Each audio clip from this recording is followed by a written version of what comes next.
All right, everybody, welcome back. We are diving deep today, ready to master your time. I think we all could use a little help with that. That's what we're hoping for. Yeah. This deep dive is all about Master Your Time, the book by Thibaut Meurisse. Definitely a book everyone should check out. Lots of great stuff in here. And for me, one of the things that really jumped out was how Meurisse frames time management as self-management. Oh, yeah, absolutely. And I think that's such a powerful shift in perspective, you know? Totally. Because it's not about trying to control every minute of your day. It's really about understanding yourself. Right. Your strengths, your weaknesses, your tendencies, and then figuring out how to work with them. It's like having a coach, right? Yeah. Instead of trying to be your own coach all the time. Exactly. And that you can actually kind of get out of your own way and get things done. And I think that's where a lot of people get stuck. Right. They try to force themselves into a system that doesn't really fit who they are. Yeah. And then they wonder why they're not seeing the results. Totally. And speaking of results, Meurisse talks about the Pareto principle. Ah, the 80-20 rule. I love this rule. It's a classic. So good. 80% of your results come from 20% of your efforts. Think about that for a second. Yeah. How much time are you spending on things that are really not moving the needle? Oh, so much time. Exactly.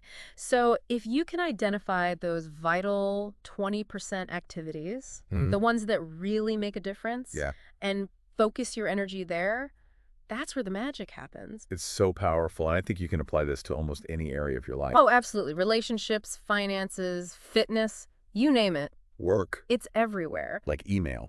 Ugh.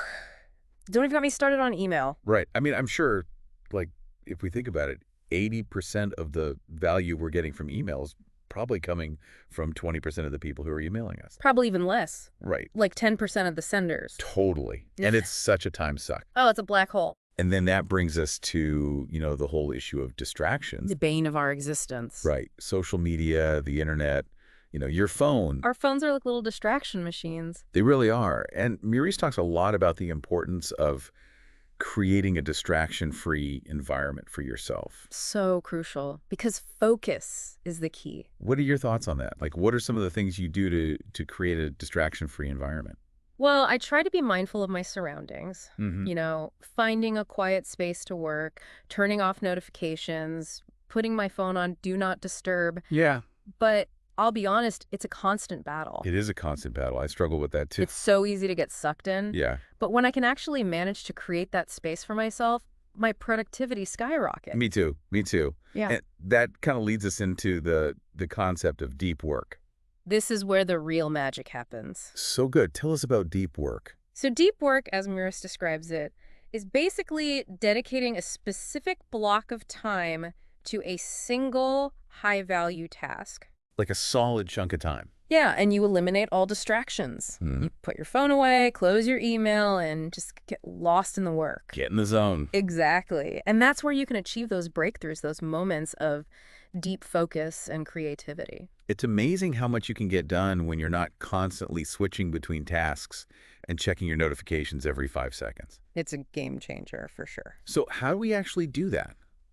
How do we get better at deep work? Do you have any tips? Well, I think it starts with setting realistic expectations. Okay. Don't expect to be able to go from 0 to 60 with deep work overnight. Right. Start small, maybe with 30 minutes a day, and gradually increase it from there.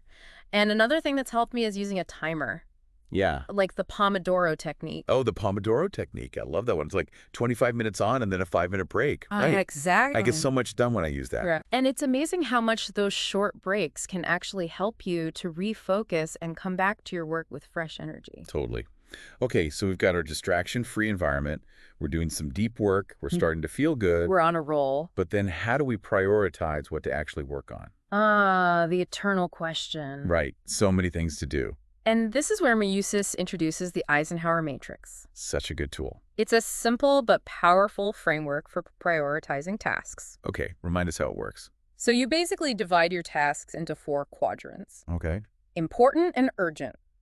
Important but not urgent. Right. Urgent but not important. Got it. And neither urgent nor important. Oh, yeah, the time wasters. Right. Yeah. So obviously the important and urgent tasks need to be tackled first. No brainer. But then you want to try to focus as much as possible on the important but not urgent quadrant. Why is that quadrant so important? Because those are the tasks that will really move the needle in the long run. Things like planning, learning new skills, building relationships.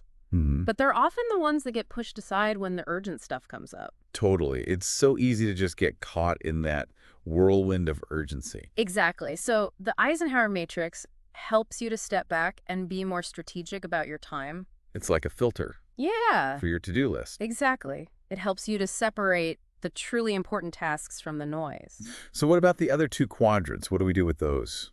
Well, the urgent but not important tasks are the ones you want to delegate if possible, Okay. or find a way to streamline them. Mm-hmm. And then the neither urgent nor important tasks, Yeah. just eliminate them. Get rid of them. They're wasting your time and energy. You don't need them. Exactly. I love it. It's about being ruthless with your time. So we've prioritized our tasks. Now it's all about planning. Planning is You key. got to have a plan. I'm a big believer in starting each day with a clear plan.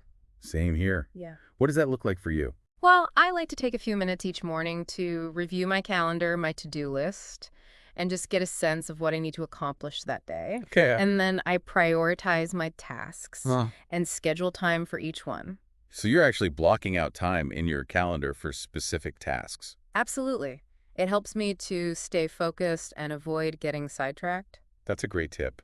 I think a lot of people struggle with that. It's a game changer for sure. And then at the end of the day, I like to take a few minutes to review what I accomplished Yeah. and make any adjustments to my plan for the next day. So it's like a continuous improvement loop. Exactly. You're constantly refining your process, learning from your mistakes, and getting better at managing your time. I love that. Meurisse also talks about the importance of habits and routines. Oh, yes. Habits are everything. They really are. They can make or break your productivity. Absolutely. Because once you develop a good habit, it becomes automatic. You don't have to think about it, you just do it. And that frees up so much mental energy for other things. Exactly. What are some of your favorite habits or routines? Well, I'm a big fan of morning routines. Me too. It sets the tone for the whole day. Absolutely. You know, getting up early, exercising, meditating, having a healthy breakfast. All the good stuff. All the good stuff. It just helps me to start my day feeling energized and focused. It's amazing how much those little things can actually make a difference. They really do. And then I also have an evening routine. Okay. You know, winding down, reading a book, spending time with my family. Nice. It helps me to relax and disconnect from work so I can get a good night's sleep. So important. Essential. Because if you're not rested, you can't be productive. Exactly. And speaking of rest, we can't forget about the importance of breaks. Ah, yes. Breaks are not a luxury. They are essential. I know, but it's so easy to just keep pushing through. It is, especially when you're feeling stressed and overwhelmed. Right. But Meurisse makes a really important point about managing your energy levels. Oh, tell us about that. It's not just about managing your time, it's about managing your energy. Mm-hmm. Because if you're constantly running on fumes, you're not going to be able to do your best work. Right. So it's important to take breaks throughout the day. Okay. To get up and move around, to step away from your computer, Yeah. to give your mind a chance to rest and recharge. And that's how you avoid burnout. Exactly. So important.